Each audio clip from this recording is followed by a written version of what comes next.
மனசாட்சியோட சொல்றோமா? இந்த 100 நாள் வேலை வாய்ப்பை பத்தி திமுக காரன் இப்ப என்ன எல்லாத்தையும் பொய் பிரச்சாரம் பரப்புறாங்கன்னா, இந்த 100 நாள 150 நாளா வேலை தரேன்னு சொன்னது அவங்க சொன்ன வார்த்தைக்கு நாங்க காப்பாத்துறோம். இந்த 100 ரூபாய் சம்பளத்தை நான் கொடுத்துறோம், இந்த 25 ரூபா நீ குடுன்னு சொன்னோன்னே அவன் கை காசுல இருந்து எடுத்து கொடுக்க வலிக்குது. மாநில அரசாங்க பணத்துல இருந்து எடுத்து கொடுக்க வலிக்குது. மாநில அரசாங்கத்துல இருந்து அவங்க காசை கொடுக்கறதா இருந்தா யாருக்கு உத்தியோகம் கொடுக்கணும்? போலித்தனமா கொடுக்கறத நிப்பாட்டுவாங்க, அதிகாரி திருடுறத நிப்பாட்டுவாங்க. அப்ப அந்த காசு போய் உங்களுக்கு சேரும். அப்ப அந்த வேலை உங்களுக்கு நடக்கும். திரும்ப திரும்ப நாங்க சொல்றோமா, மோடி ஐயா உங்க குடும்பத்துல ஒருத்தருக்காக உழைச்சிக்கிட்டு இருக்க. நாங்கெல்லாம் பிஜேபி காரணம் உங்களை மாதிரி மூலையில உட்கார்ந்து ஒரு அம்மாவோட பையன் தான் நான். எங்க அம்மாவும் ஒரு சாதாரண 100 நாள் வேலைக்கு போறவங்க தான். நாங்களும் வாடகை வீட்டுக்காரங்க தான்.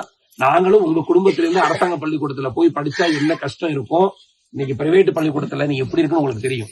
எல்லாருக்கும் உங்களால காசு இல்ல, அதனால சேர்க்க முடியாம இருக்கிறீங்க. ஆனா மனசுக்குள்ள நமக்கு ஒரு எண்ணம் இருக்கும். பிரைவேட்ல படிக்கிற புள்ள 4 வார்த்தை இங்கிலீஷ்ல பேசுது. ஆனா இந்த தமிழ்நாடு பள்ளிக்கூடத்துல படிக்கிற புள்ள பேசல. 1 லட்சம் ரூபாய் சம்பளம் வாங்குற டீச்சர் சொல்லி தரது இல்ல. 10,000 சம்பளம் வாங்கி தரப்பட்ட டீச்சரு விழுந்து விழுந்து சொல்லி தருது. காரணம் அரசாங்கம் அந்த டீச்சர்களை ஓட்டா தான் பயன்படுத்துறாங்க. அவங்களை சுதந்திரமா வேலை செய்ய விடுதில்லை. வேலை தலைவன் ஒழுங்கா இருந்தா தானே தொண்டை ஒழுங்கா இருப்பான். வீட்டுல முதலாளி ஒழுங்கா இருந்தா கடையாளம். முதலாளியே காலைல 6 மணிக்கு சரக்கு போட்டு தூங்கிட்டாருன்னா தொழிலாளி என்ன பண்ணுவான்? கல்லாப்பட்டி திருடிட்டு போவான். அது மாதிரி தமிழ்நாட்டுடைய முதலமைச்சர் இந்த நாட்டுல என்ன நடக்குதுன்னு அவருக்கு தெரியாது. அவர் பையனுக்கு இந்த நாட்டுல என்ன நடக்குதுன்னு தெரியாது. இங்க இருக்க அமைச்சர்களுக்கு இப்ப கண்ணை உறுத்துறது இவ்வளவு பெரிய மலை. ஏன் இந்த மலையை பாதி சுரண்டிட்டு இருக்காங்களா? கவனிச்சு பாத்தீங்களா? அந்த மலையை சுரண்டாம விட்டுருக்காங்க. ரொம்ப பெருமையா நினைக்காதீங்க. அது மத்திய அரசாங்க கண்ட்ரோல்ல இருக்கு.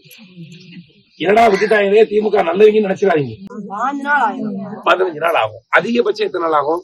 3 மாசம் கூட ஆகலாம். 6 மாசம் அந்த மாதிரி நடந்திருக்கு. இப்ப அதை என்ன பண்ணிருக்காங்கன்னா, பாரத பிரதமர் ஐயா இனி அடுத்த மாதங்கள்ல இருந்து, இப்பதான் சட்டம் அமலுக்கு ஆயிருக்கு, அடுத்த மாதங்கள்ல இருந்து 7 நாளைக்குள்ள உங்களுக்கு சம்பளம் ஏறி ஆகும். மாநில அரசுக்கு பணம் கொடுத்தா அந்த பணத்தை உங்க அக்கௌண்ட்ல போட்டாகும். இந்த அக்கௌண்ட்ல போடும்போது ஆதார் கொடுக்கும் போது திமுக என்ன சொன்னுச்சு? ஆதார் கார்டு ஆதார்னாரு. ஏன் ஆதார்னு சொன்னார்னா, உங்களுக்கு ஒரு அடையாளம் வேணும். இந்த அடையாளத்துல போலி அடையாளங்கள் 10 பேர், ஒரு முத்துலட்சுமி இருக்கும், 10 முத்துலட்சுமி கார்டு போட்டு வச்சிருக்காங்க. ஒரு முத்துலட்சுமி சம்பளம் இங்க வாங்கும், 9 முத்துலட்சுமி வேற எங்கேயும் சம்பளம் வாங்கிட்டு இருக்கும்.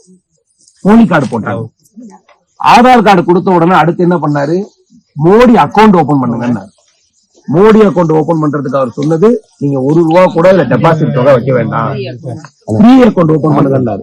உடனே நீங்க எல்லாம் காங்கிரஸ் எல்லாம் சேர்ந்துக்கிட்டு ஏழைகளுக்கு எதுக்கு அக்கௌண்ட், அவங்க எல்லாம் பேங்குக்கு போகவே வழி இல்லாம இருக்க சம்பளம்.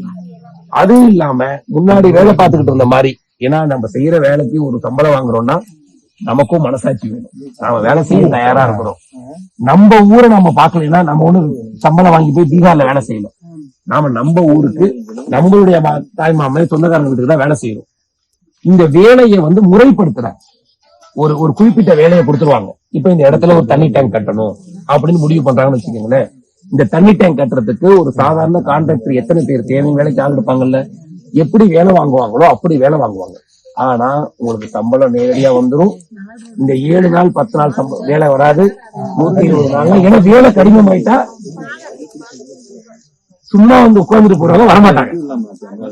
கண்டிப்பா கஷ்டம் இருக்கிறவங்க அந்த வேலைக்கு வருவாங்க, உழைப்பாக சம்பளம் வாங்கிட்டு போயிடுவாங்க.